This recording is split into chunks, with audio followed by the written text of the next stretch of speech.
अस्सलाम वालेकुम dear viewers, असांजे चैनल ते खुशामदीद। असां अॼु जी वीडियो में वरी जनरल नॉलेज जा कुछ एमसीक्यूज़ डिस्कस कंदासीं जेके सिंध यूनिवर्सिटी जी प्री एंट्री टेस्ट में अॻु में अची चुका आहिनि। इन्हनि सां तव्हांखे फ़ाइदो थी सघे थो एंट्री टेस्ट में। इन्हनि टॉपिक्स खे ॾिसी करे तव्हां इन्हनि सां रिलेटेड स्टडी कंदा वेंदो, तव्हांजी तयारी सुठी थींदी। जीअं ई तव्हां क्वेश्चन ॾिसी रहिया आहियो, Aligarh movement was started by, Aligarh movement कंहिंजे पारां स्टार्ट कई वई हुई। हिते ऑप्शंस आहिनि, A Liaquat Ali Khan, B Maulana Shaukat Ali Jauhar, C sir Syed Ahmad Khan, D A K. Fazlullah. इन जेको करेक्ट ऑप्शन आहे उहो सी आहे, सर सैयद अहमद खान। हाणे तव्हांखे ईअं करिणो आहे त अलीगढ़ मूवमेंट जे बारे में थोरो पढ़ी छॾिणो आहे त कॾहिं स्टार्ट थी, अलीगढ़ मूवमेंट जो मक़सद छा हो। नेक्स्ट क्वेश्चन आहे उहो जेको आहे पाकिस्तान जी हींअर जेका करंट कैबिनेट आहे, तव्हां उनखे तव्हांखे ॾिसी वञिणो आहे त speaker of national assembly of Pakistan, त जेको हींअर current speaker of national assembly हुजे तव्हांखे उन ऑप्शन ते क्लिक करिणो आहे जेको आहे राजा परवेज़ अशरफ आहे। ऐं जेको लास्ट हुयो जंहिंखे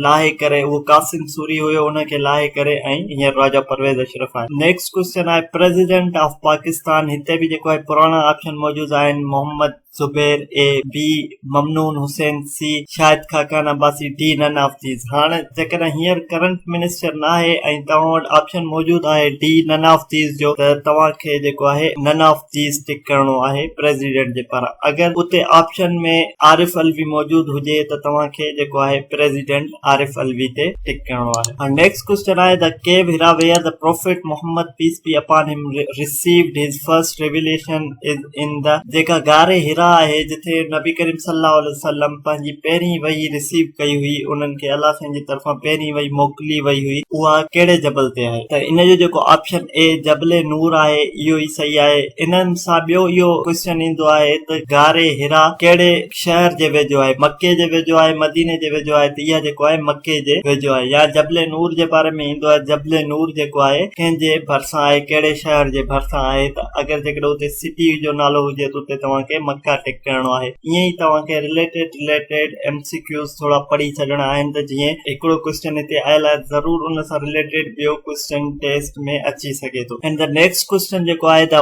oldest mask in the world में ओल्डेस्ट मास्क कहिड़ी आहे, त उहा जेका आहे उन जो ऑप्शन जेको करेक्ट आहे उहो आहे ऑप्शन ए ई करेक्ट आहे। इन जो बि मस्जिद कुबा जेका आहे उहा ओल्डेस्ट मास्क आहे। उन खां पोइ नेक्स्ट क्वेश्चन आहे द डेथ एनिवर्सरी ऑफ कायदे आज़म इज ऑब्जर्व्ड एवरी ईयर। हर साल जेका डेथ एनिवर्सरी मल्हाई वेंदी आहे कायदे आज़म जी, उहा कहिड़ी तारीख़ ते मल्हाई वेंदी आहे। इन जो बि करेक्ट ऑप्शन ए ई सही आहे। 11 सितंबर जेका आहे उहा डेथ एनिवर्सरी ऑब्जर्व कई वेंदी आहे हर साल कायदे आज़म जी। उन खां पोइ नेक्स्ट क्वेश्चन आहे which of the following barrage is also known as Ghulam Muhammad barrage. Ghulam Muhammad barrage कंहिंखे सॾियो वेंदो आहे। इन में जेके ऑप्शन आहे, ए सखर बिराज आहे, बी कोटड़ी बिराज आहे, सी गुड्डू बिराज आहे ऐं डी नन ऑफ दीज आहे। त इन जो जेको करेक्ट ऑप्शन आहे उहो आहे बी करेक्ट आहे। इन जो ऑप्शन कोटड़ी बिराज खे जेको आहे गुलाम मोहम्मद बिराज बि सॾियो वेंदो आहे। नेक्स्ट क्वेश्चन जेको आहे असां वटि उहो आहे the mosque located on the foot hills of Margalla hills इन इस्लामाबाद इज। इस्लामाबाद में जेको मरगल्ला हिल्स वटि जेका